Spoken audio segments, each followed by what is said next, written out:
Joseph Campbell is the foremost authority on journey and myth. Renowned storytellers like Spielberg and Scorsese are all about him. Campbell believed all truly great stories were, in fact, the same story. He coined something called the hero's journey, a narrative structure that embodies characters ranging from Jesus to Luke Skywalker. The hero's journey produces a character with integrity, worth, and direction. If a seller can emulate this journey, they'll create a business with the same characteristics, one that will naturally draw demand and generate a strong brand.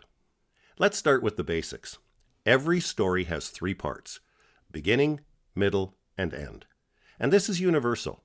It can be applied to the macro and the micro alike. A much smarter writer than I once stated that if you watch closely enough, even the tick of a second hand on a clock has three movements: preparation, movement, and resettling. Beginning, middle, and end. In terms of journeys, we refer to these parts as acts.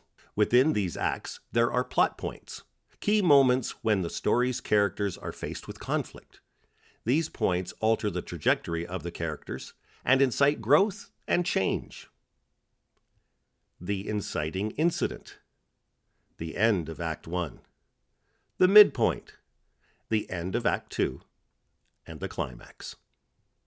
Let's see these moments in action. First, in the context of a story most of us know, the story of Luke Skywalker.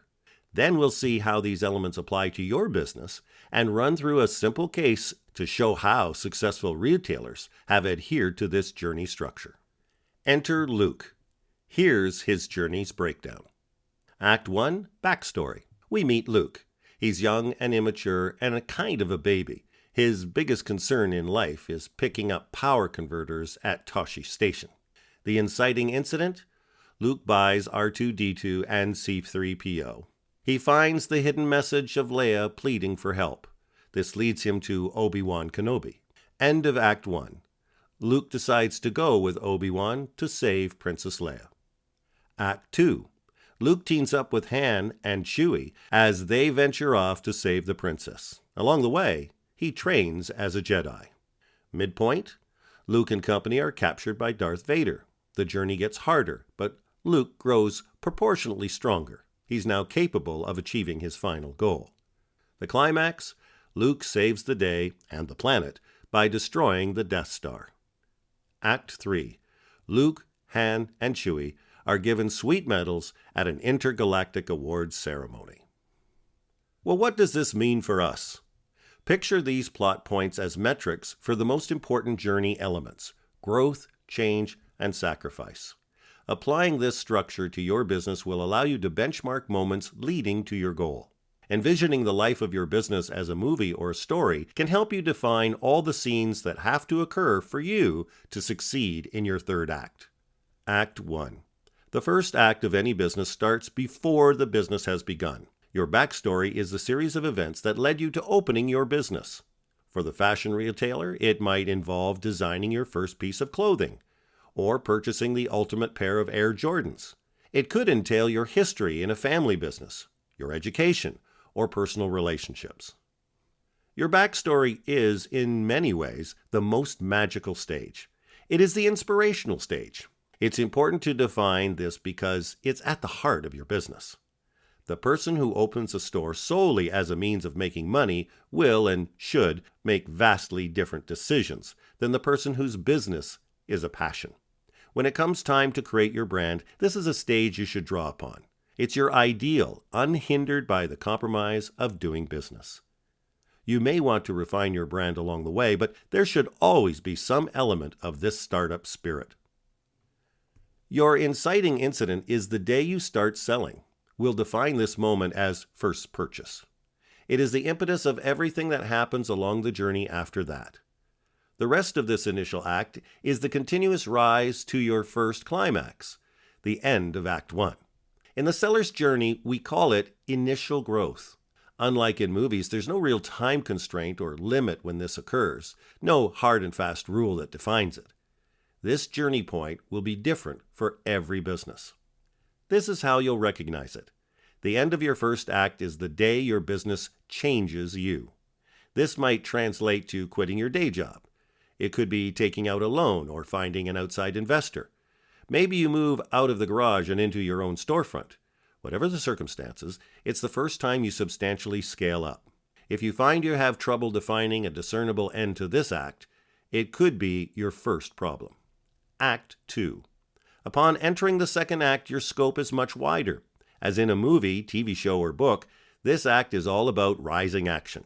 Everything you do keeps the line angled up, crawling forward.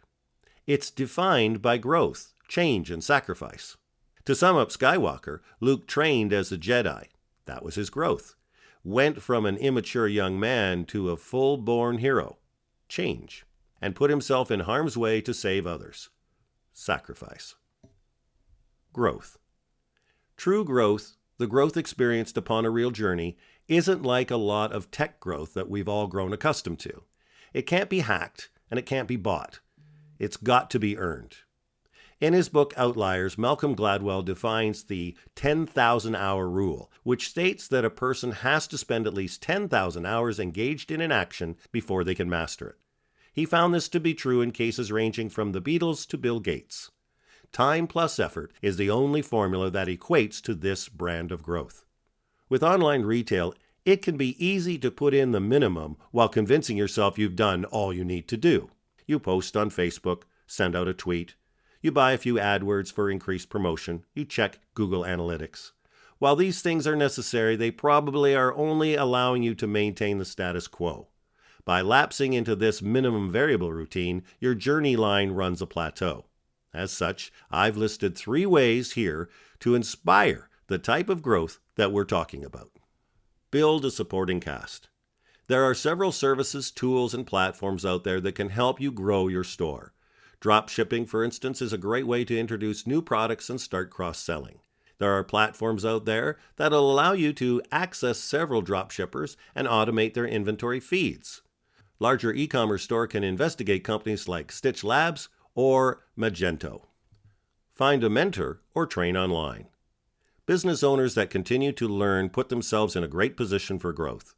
Reaching out and building relationships with established members of the retail community will probably benefit you more than you can anticipate. You'll want someone to bounce ideas off of, whether it's a more professional arrangement with a paid retail coach or an email or phone correspondent with someone running an e-com site.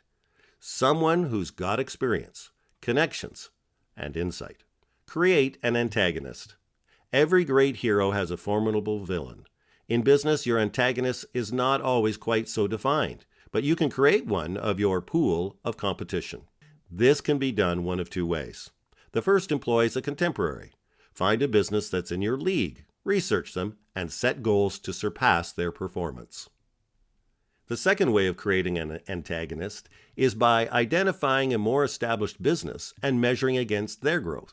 The nice thing about this approach is that it's often easier to find research on these organizations. While you may not be doing the volume these companies are yet, you can set your goals comparatively.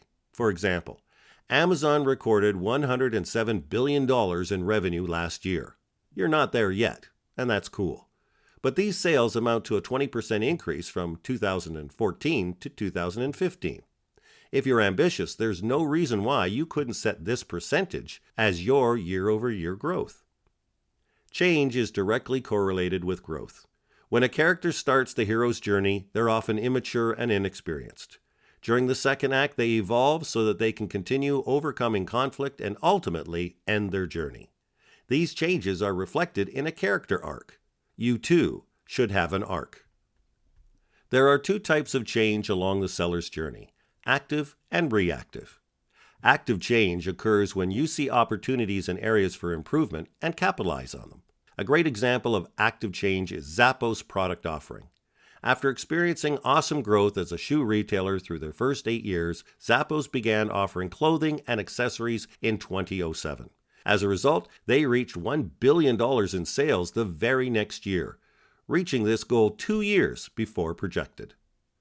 If you only change when you must change, you're missing opportunities. Reactive change occurs when a business is confronted by a problem that threatens their profitability and/or stability. Walmart's purchase of Jet.com is a good example. As the retailer continues to be threatened by online success stories like Target, they're making a big move to ensure that they're still relevant in an emerging market. Had Walmart built their own online infrastructure years ago, they may not have had to consider such a large acquisition. How do you measure change? Well, there are all sorts of ways, especially with analytics with what they are today. And this is high level. I'll list some very general methods. The first is simply monitoring your active-reactive ratio. You should have more instances of active change than of reactive. If you only change when you must change, you're missing opportunities. And when a reactive change becomes necessary, it's frequently because an initial active change was overlooked. And finally, Act 3. Once you've reached your goal, your third act resolution is a time to celebrate. It's important to acknowledge when a goal has been achieved and a journey completed. While this in no way signifies the end of your business story, it allows you to put what's happened into a definitive context. Using the momentum you've gained, you should be able to segue right into the next phase of your ultimate journey.